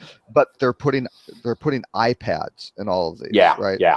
And so you're sitting there going, the cost for a single purpose sort of iPad and things like that, whether and all it's of these. charged, whereas they did a whole bunch of Echo Dots that cost $50 a pop. Right. And the feature sets and things like that it's not controlling the TV. You might be able to get the channel guide, but you aren't going to be able to change channels. Right. It's going to be optional features for what these are not rolling into. They should just put a Chromecast in the back of the TV and tell people how to log into it. Well, and the other thing where I do think that they're wrong, and I'm definitely doing air quotes here, is what it misses. And I think this would be true whether they used Alexa, whether they used Siri, whether they use Google Voice, is different guests are going to have different profiles for different of those services. Because I don't want to have to tell it. I just want to say, hey, Alexa, open up my profile. Right? And set the room the way I like it. Like, that would be far more interesting. I realize why they can't do that yet.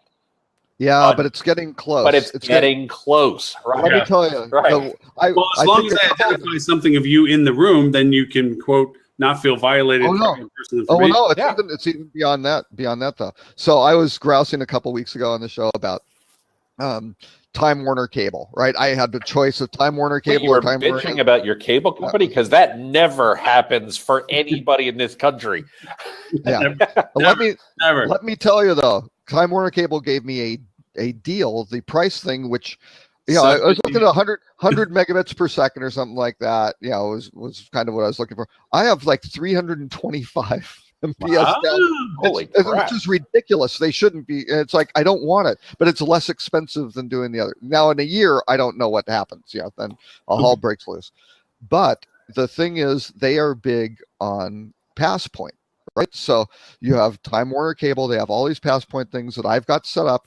Only when PassPoint is. Hotspot 2.0. It's the new word. So when you have your phone and you're on your LTE, I have Sprint. Yep. I'm on my LTE sort of thing. PassPoint basically has you not roam, but you go onto Wi-Fi seamlessly. You don't have to log in. It just happens. Yep. Right. And the number of Wi-Fi, same thing. Yeah. Yep. And so, last night my wife and I were at a Greek restaurant. Boom. I'm on PassPoint. I was at a Pho place, a Vietnamese restaurant. Same thing. And you're just like, oh my God, they have this. It's seamless. And all of a sudden, when you're on the network, really interesting things can start happening in terms of authentication and validation. Mhm. Here's who you are. Here's your stuff. So all of a Totally. sudden you start going, hey, I wander. And again, there are lots of moving parts to this, right? You've got the cellular carriers, you got the ISPs, you've got the hotel company, you've got all sorts of crap in the way. But when you do that and you go, great, I want to watch MLB TV on the glass that's hanging on the wall, or I want to watch my Netflix queue. Why not? Yeah, Right. right. There's no reason I'm on the network. It's like being on the VPN. I should be able to stream the stuff from my DVR. Right. It doesn't really matter. Oh yeah, right. Two things I would have to say is that I think the shadow on the horizon for all of this is that by being not quick to market, but coming to market and opening the bots, and everybody, I think that's major players now has this risk exposure. We had 2 shows ago, or even last show, we talked about meta on top of meta. That, this assumption on top of an assumption where it almost turns into ludicrous, like, it's ludicrous speed, it's not even light speed, it's ludicrous speed. They went plaid. But the Spaceball fans out there. So the idea of it, that they open the door for bots. Okay, we can play with Siri bot. We can play with Messenger bot. We can play with Google Now bot, their assistant bot. We can play with Alexa bot. Okay, guess what? That Vive or that Vive, that voice activation that we're talking about. Viv.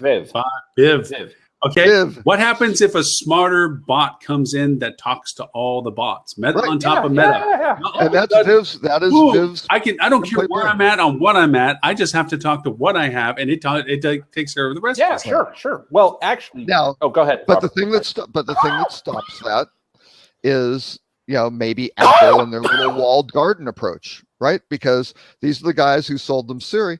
Who knows if Apple's maybe going to be going, yeah, we'll work. But they have to shut off access to everybody else too. No. Here's the thing. They shut that off. Yeah, but here's the thing. I open the henhouse. No, I personally believe that that's unlikely. For the same reason that today, Robert, you use Android, I use Apple. Lauren, I think you use a hybrid of a combination of stuff. Yeah. Jeff Bezos. Lauren's got a Nokia flip phone. It's very good. Clamshell. But no, Jeff Bezos gave an interview. Jeff Bezos gave an interview where he said, he thinks AI is big, is such a big pie that it's not going to be a winner take all. There's going to be, and so I think Metabots probably make a lot of sense in that regard because we're going to use Alexa for some crap, and we're going to use Siri for some crap, and we're going to use Google for some crap, and but each of us. That's not how Apple thinks. No, I know, but or behaves. But no. I hear what you're saying, except that's not entirely true, because I use an iPhone. And my browser is Chrome, and my email is Gmail, and my videos are all Amazon Prime, and it works just fine. Well, look at Gboard. Look at Gboard. Remember Gboard? We were talking about it a few weeks ago. I use Gboard as my keyboard on my phone. Yeah. Right. That's Google and Apple. Yeah. So I just don't. I think that's not the way. That was true when you had a desktop computer. It was less true when you had a laptop computer, and in mobile and the cloud, I just don't think it is. It can be true. It's too big. Yeah. So, I just realized what time it is. I've actually got to run. I would love to keep this conversation going because I could talk about this stuff all day. 6 minutes. Well, just 2 minutes. I actually have one question I wanted to have you make sure you include it. And that was the Red Lion thing, because we bashed the crap out of and Expedia, and here all of a sudden now Red Lion, buys Vantage, and that makes the portfolio way different now. And I'm sitting here going, okay, pieces to the puzzle. Let's step back here. They knew these things were going on as they were doing it. This wasn't like, oh, let's buy something today after they just did this. Where do you see all this? All of a sudden, Red Lion, the non-entity player, we have smaller, we do better, but we do it differently. All of a sudden, they're now a larger player. They've melded with Expedia. Expedia is now not being so distribution-based. It's being, services-based. I'd love, Tim, while you're here, give me a couple minutes. What do you think? Unfortunately, I don't know that I can answer this in 100 words or less. To me, this is the episode. I think this is one of the challenges we run into when we talk about industry initiatives, and I don't want to go too deep down this rabbit hole for reasons that might be apparent. I think this is one of the challenges we run into when we talk about industry initiatives to regain control of distribution at an industry-wide level.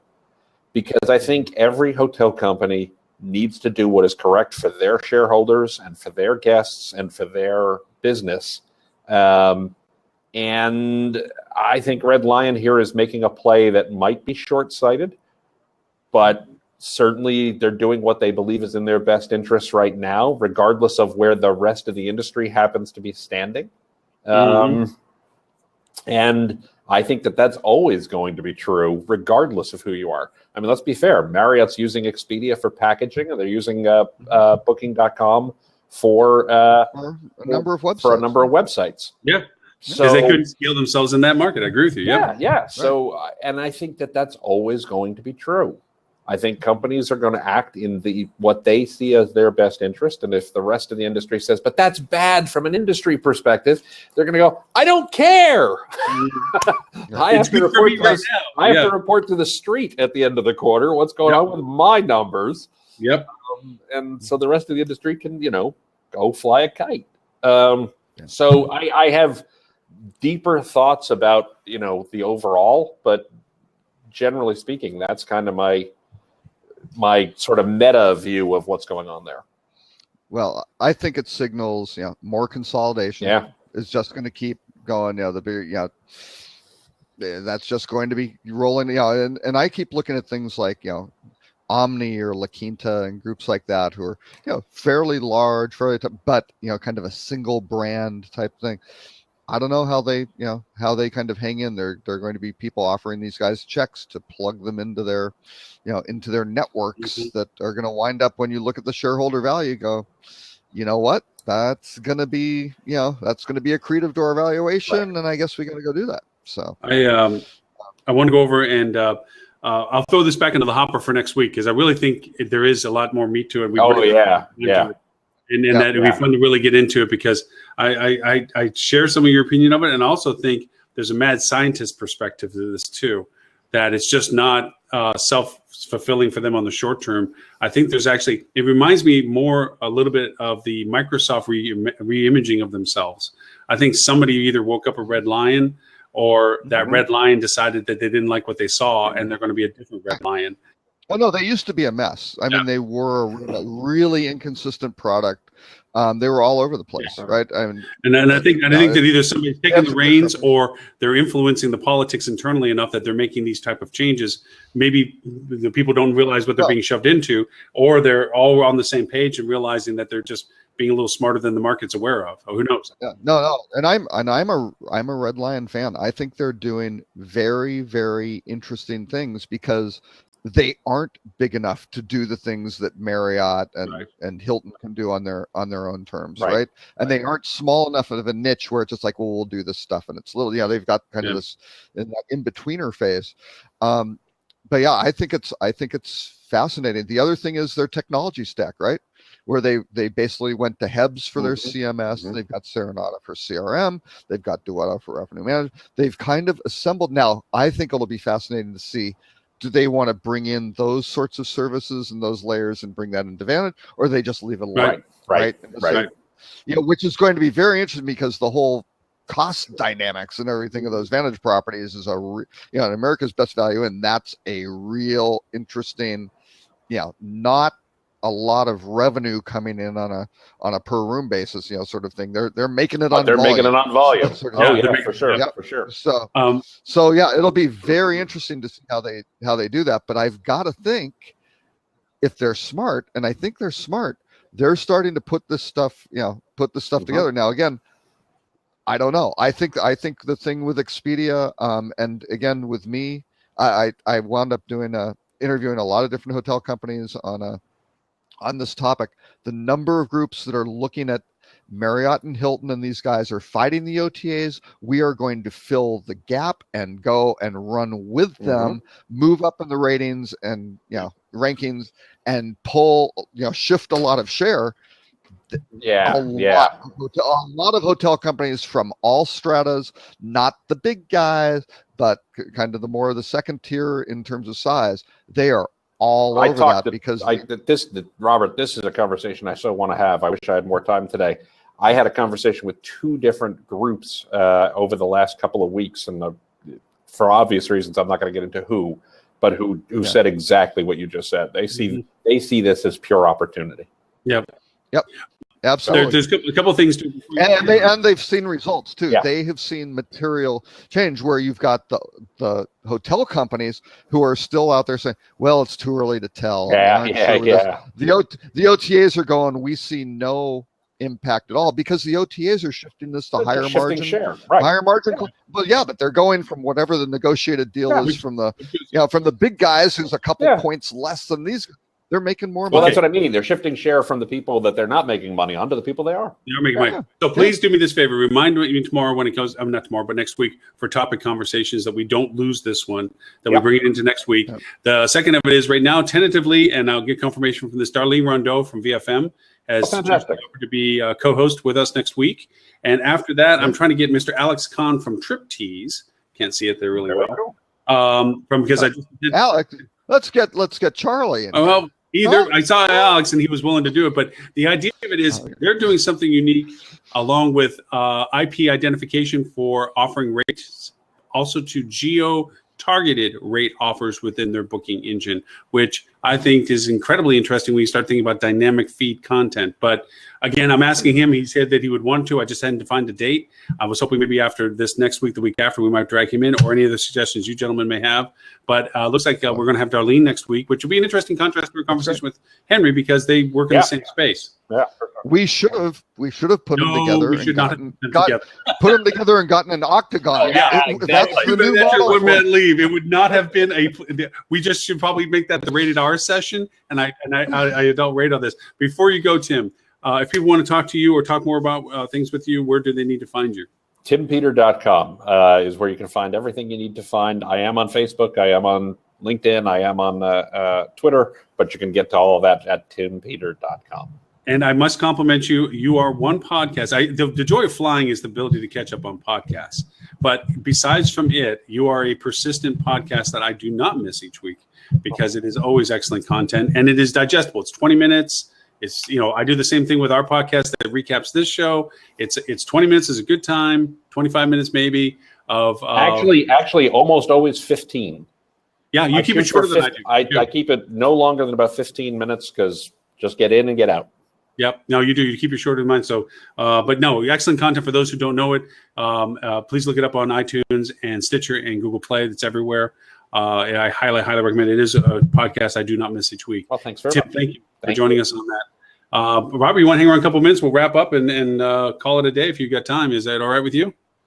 I'm going to have to go too. Oh, see, Tim, you broke the ice. You're at a party, and when the first person leaves, everybody else grabs their jackets. Yeah. You did. You broke the ice. I'm terribly sorry, but unfortunately, duty calls. Got to go pay some bills. Gentlemen, it is always a pleasure. I hope you have a great weekend, and I will look forward to seeing you next week. Thank you, Tim. Thank you very much. Thank you for being here with us. Robert, if people want to talk to you, where do they talk to you from?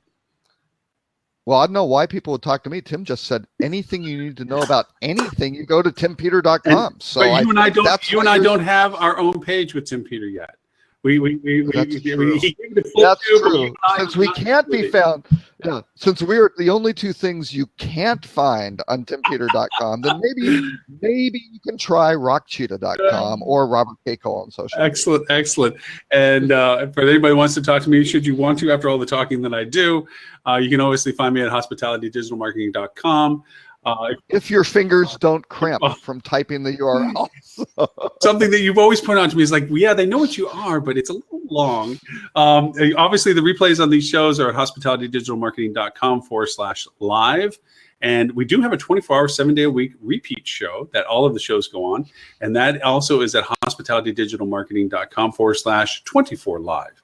And the podcast, which is just a recap of the show, is same website /podcast, so that I don't have to go over and get tongue-tied saying it because it's such a long name. Robert, as always, thank you. We didn't get to a couple of the other news items, but no worries. That's why we throw them in a hopper. We pick out and see what we want to add. If anybody has suggestions or topics or wants to join us on this show, you're always more than welcome to join us live or in the text box on to the side. Holly has been a persistent, not only host, but a great fact checker and texter on the side. So thank you, Holly and Julie, for being with us. And then one little closing thing that wasn't on the agenda, which I thought was very interesting, was congratulations to Michelle Peluso, who I don't really know. Actually, I've never met Michelle Peluso, weirdly enough, even though we competed against her when I was at NEAT, and and they were doing Site 59, that sort of thing. That very interesting background. And I think it's just one of these really interesting success stories in travel where, undergrad, at Wharton at University of Pennsylvania, got a master's degree at Oxford, right? In philosophy, I think in philosophy. Wow. Something like that, right? Wow. So that's fine. Goes out, I think worked at maybe BCG, Boston Consulting Group, for a little while. Comes out, starts Site 59, which was a very small little packaging company. Winds up going to, gets acquired by Travelocity, eventually becomes the head of Travelocity, leaves there, becomes the CMO for Citibank, sort of thing, which was a pretty good thing. Then wound up doing, I think, Gilt Group. I think she was maybe the CEO of Gilt and things like that.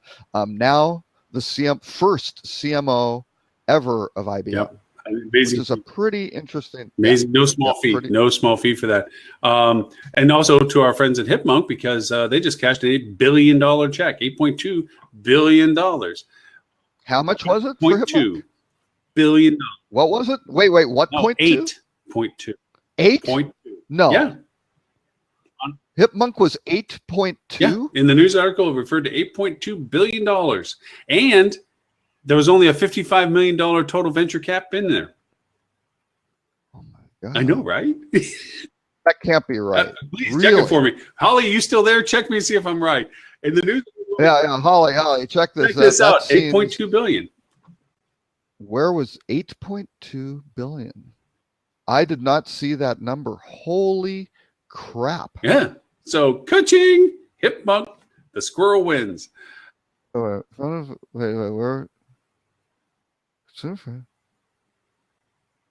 Wait, 55 million in funding. Where is it? Where did you find the 8.2? Well, this is the article that first came out. This is the article I just grabbed. The first article announcing it had it in there. I can find this in it. I'll put it in the show notes too.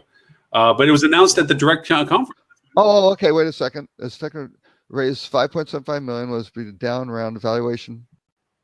Yeah. Now wait a second. TechCrunch reported earlier, sir, Hipmunk raised 5.75 million, what was believed to be a down round. The valuation lower than the previous round of around 96 million in March 2016. Yeah. So they just had a down round. It said 8.2. That's what they announced at the conference. That's why I knew it. The first news feed. 8 point. Wow. So, hey, somebody's mad, Richard, today. They won the lottery. Boy, good for Adam and I can't remember the Reddit founder who you already know was I don't know. You're Adam's a great guy, and really smart guy. Oh, apparently, for getting that kind of money doing that kind of thing, he did really well. He did really well. He started 23 years old out of MIT. Yeah. Yeah, that was really. So I've got to look at this. I can't believe it would go for that. All right, well, go find that. I'll go find mine. I'll throw it in the show notes. If you find something different, I'll throw it in the show notes as well. That was what was announced at the conference. So I was like, okay, dang. No, that's the wrong number. Uh-oh. Okay. SAP acquired Concur for 8.3 billion. Okay. That was not the Hipmunk. Yeah. Find me the number. I'll put in the show notes because they misquoted the conference too because they said it was acquired for 8.2. Yeah, no. SAP acquired Concur for 8.3 billion, that was a big number for Concur. Well, find me the number so I can put it in the notes. Yeah, I'm trying to find the. Well, we're not going to keep everybody here for it. We'll do it. Yeah. Right. Anyway, we'll Well, since Holly won't, Yes, since Holly won't fact check me, I'll do her job. Robert's going to fact check me and say, "I'm sorry, that's for the entire company. That's not just for Hipmunk." Jeez, Holly. Yeah, but yeah, it'll be interesting to see what their yeah. I mean, they certainly made money. Yeah. But, yeah, we'll see. Well, But I would said think, 8.2. We were completely wrong. yeah, I would think maybe if you take the 8 off the front of that, then you're in the ballpark. I don't know. That'd be interesting. Get the real number because I'd love to know what it is. If that, I mean, obviously, if that's compared. Yeah, I don't know. Yeah, we'll find out. Excellent. So. All right, Robert. Again, thank you. We'll talk between now and then, and for next Friday, for everyone else, please join us next Friday, 10:30 Central, 11:30 Eastern. What does it make it? And next Friday, oh no, I'll be around next Friday. The Friday after that, next Friday after that, I might be around. I hope so. I might be in Lubbock. I might be on the road. On the road again. All right. Well, we'll talk between now and then. Thank you, everyone. And everyone wants to recap of this, they can go to the podcast, and we'll have the accurate Hipmunk sale price due to Robert Cole's fact checking on the show notes. If it's been released, I'm not going to call Adam and ask. All right, everyone. Thanks again. Y'all have a great week. Bye.